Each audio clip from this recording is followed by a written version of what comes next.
Welcome to लिंगोरियल channel. अगर आप employ हैं, टीचर हैं, स्टूडेंट हैं या बॉस, आपके लिए नॉर्मल लाइफ में, अपनी ऑफिशियल लाइफ में आपके लिए इंग्लिश लैंग्वेज बहुत ज़्यादा प्रॉब्लम क्रिएट करती होगी।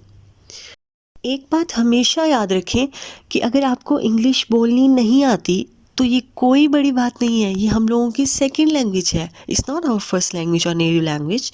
नेटिव लैंग्वेज हम लोगों की उर्दू या हिंदी है। हम लोगों को इंग्लिश ना आना एक नॉर्मल सी बात है। लेकिन फिर भी क्योंकि ये एक इंटरनेशनल लैंग्वेज है और हमारी ऑफिशियली ये यूज़ होती है हमारे इदारों में, हमारे स्कूल्स में, इंस्टीट्यूट्स में, तो हम लोगों को इसको सीखना तो पड़ेगा। आज मैं आपको कुछ सिंपल से ट्रिक्स बताऊंगी जो आपके लिए बहुत ज़्यादा हेल्पफुल होंगे इंग्लिश को सीखने में, आपकी स्पोकन स्किल इन्हांस करने के लिए। First trick is read a story in English before sleep.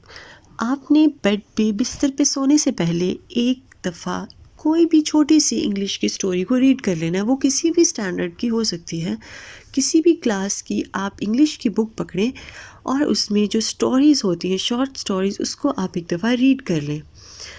ये क्या होगा कि आपकी बहुत ज़्यादा अंडरस्टैंडिंग स्किल डेवलप होगी। आपको आइडिया हो जाएगा कि इंग्लिश में ये हमें क्या मैसेज कन्वे करना चाह रहा है। ट्राई करें इसको कि आप उसको पढ़ें, एक दफ़ा पढ़ें, दो दफ़ा पढ़ें, इंटरेस्ट लेके पढ़ें। जब आपका गोल ये होगा कि मुझे इंग्लिश लैंग्वेज बोलनी है, समझनी है, सीखनी है, तो आपके अंदर ये चार्म, ये क्रेज़ ऑटोमेटिकली डेवलप होगा।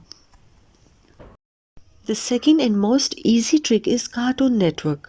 कार्टून में जो लैंग्वेज यूज़ की जाती है, इंग्लिश लैंग्वेज में आपने कार्टून देखने हैं, और जो लैंग्वेज यूज़ की जाती है वो इंतहाई ईजी सेंटेंसेस पे बेस कर रही होती है। बच्चों की मेंटालिटी को जहन में रख के वो सेंटेंसेस लिखे जाते हैं। बच्चों की अंडरस्टैंडिंग स्किल को डेवलप करने के लिए वो सेंटेंसेस लिखे जाते हैं। आपने कार्टून नेटवर्क को जितना देख सकते हैं आप उसको देखें। ह्यूमन साइकी ये है कि आप अपनी सराउंडिंग से जितनी जल्दी चीज़ें सीखते हैं, याद करके कभी सीख नहीं सकते। और लैंग्वेज का तो ये फैक्ट है कि आप कभी भी उसको याद करके नहीं सीख सकते। आपको कार्टून नेटवर्क देखने।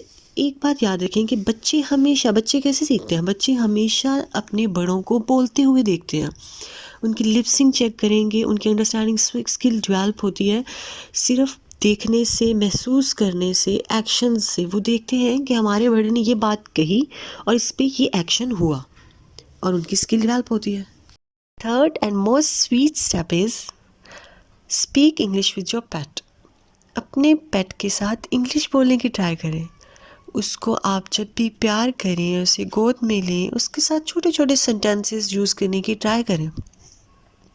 इन फ्यूचर मैं आपको ये सेंटेंसेस बताऊंगी कि आप अपने पेट के साथ, अपने टीचर्स के साथ, अपनी क्लासरूम में, अपने कॉलीग्स के साथ, फेलोज़ के साथ इंग्लिश के लिए कौन से सेंटेंसेस यूज़ कर सकते हैं स्पीकिंग के लिए। ओके, तो आपने क्या करना है, अपने पेट के साथ इंग्लिश बोलनी है। छोटे छोटे सेंटेंसेस घर में यूज़ करें पेट के साथ।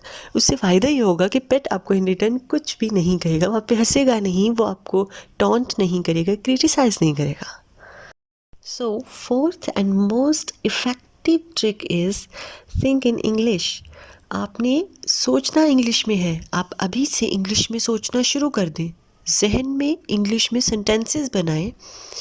कोई आपको वहाँ पे टॉन्ट नहीं करेगा, कोई आपसे ये नहीं कहेगा कि भी आपने बहुत ही गंदी इंग्लिश बोली, बहुत गंदी इंग्लिश में सोच रहे हैं। सोचने पे कोई पाबंदी नहीं है, लेकिन जो आपने सोचना है वो इंग्लिश में सोचना है।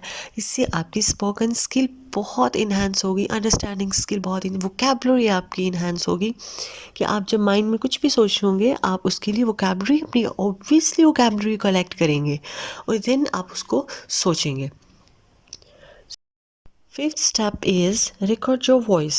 अपनी आवाज़ को रिकॉर्ड करें। कार्टून नेटवर्क देखने के बाद और रात को इंग्लिश में स्टोरी रीड करने के बाद आपके माइंड में जो भी सेंटेंसेस रह गए, जितनी भी आपसे आपकी स्पोकन स्किल इन्हांस हुई, आपने उसको रिकॉर्ड करना है। और रिकॉर्डिंग के बाद आप उसको खुद सुने। उसको सुनने के बाद उसे फ़ौरन डिलीट भी कर दें। ओके, क्योंकि वो इतनी अच्छी नहीं होगी कि आप उसको अप्रिशिएट कर सकें। लेकिन ये आपका स्टार्टिंग है, ये आपका फर्स्ट स्टेप है इंग्लिश को इम्प्रूव करने के लिए। Last thing is an advice. Stop giving English that much importance. It's a huge flaw in Pakistan and Indian society. Be proud of your language, yourself, and your culture, and be proud of that language your forefathers and ancestors spoke. So, Pakistan Zindabad. Allah Hafiz. Bye bye.